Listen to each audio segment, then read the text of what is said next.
Healthcare costs are skyrocketing, and Obamacare was at the center of the current government shutdown, made it worse. Last week, proud socialist Bernie Sanders shared a chart showing healthcare costs are up 121% since the year 2000. That's 1.5 times inflation. The weird part is the chart is pretty much a straight line. There is zero impact from Obamacare, the so-called Affordable Care Act. Now, if you were around back in 2008, you will recall that Obamacare was supposed to fix healthcare costs once and for all. Bend the curve was the slogan. This did not happen for one simple reason: lobbyists who gamed Obamacare into a Trojan horse, supercharging our ruling healthcare cartels. In short, hospitals, HMOs, and pharma poured money into Congress to turn ACA into a permanent gold-plated monopoly. Poured is an understatement. Healthcare spent over $400 million lobbying Obamacare by 1,249 unique organizations. For perspective, Big Tech spends about $9 million a year on lobbying. Hollywood spends $5 million. There's actually a nice model for this by economist Bruce Yandel called Baptists and Bootleggers. As in, Baptists think you shouldn't be able to buy whiskey at Walmart, and bootleggers who sell illegal whiskey off the porch agree.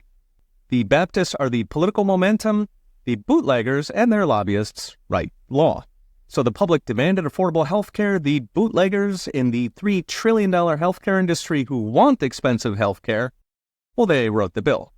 So what did all this money buy? Congress immediately dropped plans to allow Medicare and Medicaid to negotiate lower prescription prices or allow imports from Canada. They shut out biologics, biosimilars, and generics that compete with pharma. But the big payoff was wiping out small providers. So Obamacare drove an estimated 457 hospital mergers. It drove over 7,000 independent physicians and physician groups out of business. They were forced to go work for these surviving mega hospitals. So instead of charging you hundreds at the doctor's office, now they charge you thousands at the hospital. It did the same to pharmacies, consolidating them into a handful of providers, so-called PBMs, who steer customers to expensive drugs with big kickbacks, so-called rebates, while hospitals vertically integrated, bringing pharmacy in-house so they can charge whatever they like. Next, the ACA imposed a so-called medical loss ratio that encouraged hospitals to charge more so they can book more in profit. It expanded mandated treatments, including gender reassignment. Finally, Obamacare imposed new administrative burdens, topping $100,000 for a small practice.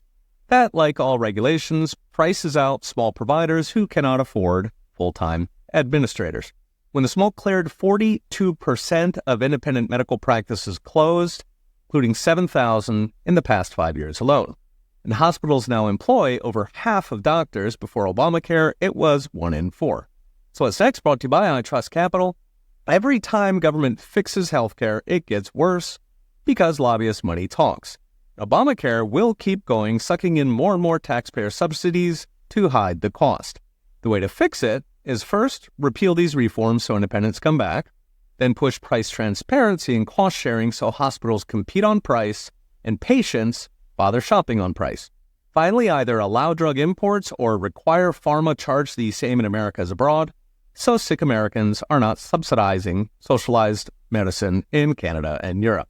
Trump has been uniquely willing to go to war with health and pharma. The question is whether Congress listens to the Baptists or the bootleggers. Hey, we'll be watching. See you next time.